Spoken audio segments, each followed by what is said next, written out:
Shalom Bapak Ibu Saudara dikasihi dan diberkati oleh Tuhan. Jumpa kembali dengan saya Pendeta Yusuf Panggo di dalam program kita Renungan Firman Tuhan.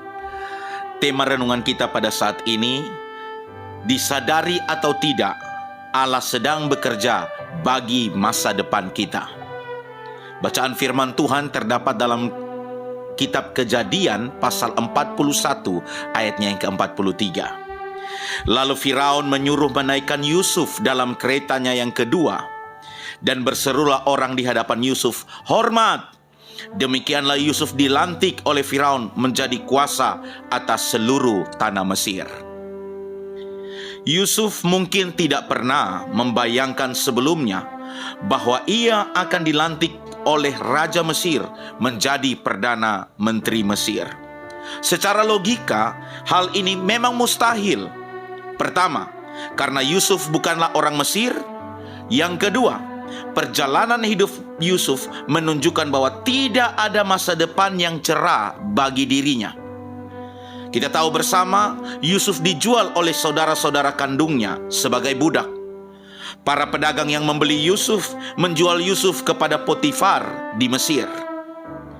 Kita tahu bersama juga dengan sepenuh hati Yusuf bekerja kepada tuannya. Tetapi kemudian ia difitnah oleh istri tuannya sehingga ia ditangkap dan dipenjara di Mesir. Sepertinya masa depannya semakin kelam.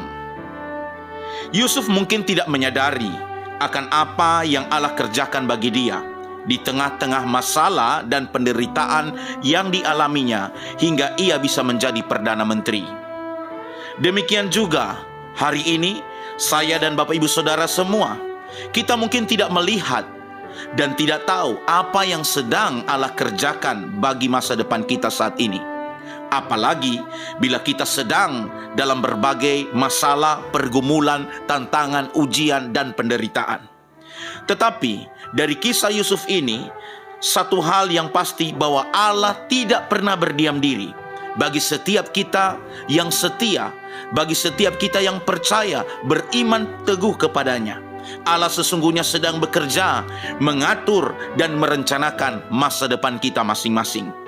Jadi Bapak Ibu Saudara, di tengah pergumulan situasi keadaan hidupmu hari ini yang penuh dengan ujian, cobaan, dan yang sepertinya masa depanmu itu penuh kelam, tidak ada harapan di sana, teruslah percaya kepada Tuhan. Marilah kita belajar untuk tetap sabar dan bersyukur dalam segala keadaan. Pandanglah kepada Kristus dengan iman bahwa Ia sedang bekerja bagi kita. Karena itu Bapak Ibu Saudara dikasihi dan diberkati oleh Tuhan, teruslah berpengharapan di dalam Tuhan. Jangan engkau bersungut-sungut dengan keadaan situasi engkau hari ini. Dan percayalah, ada Roh Kudus di dalam hidup kita. Bagi setiap pengikut Kristus, engkau tidak sendiri. Ada Roh Kudus yang hidup di dalam kita, yang menyertai kita, yang akan menghibur, menolong kita di tengah pergumulan kita. Terus lakukan yang terbaik, bekerja dengan ketulusan, dengan sepenuh hati. Dan percayalah Bapak Ibu Saudara, Tuhan Yesus tidak pernah meninggalkan kita. Dia Immanuel, Allah yang selalu menyertai kita di setiap pergumulan kita. Kalau Yusuf bisa ditolong oleh Tuhan, maka saya percaya Allah yang kita sembah adalah Allah yang sama. Yang harus kita lakukan, jangan bersungut-sungut. Ya, ketika diberikan tanggung jawab, bekerja dengan sungguh-sungguh. Karena percaya, Tuhan saat ini sedang merancangkan masa depan yang penuh harapan bagi kita. Selamat beraktivitas Bapak Ibu Saudara. Tuhan Yesus menolong, menyertai dan memberkati kita semua. Shalom.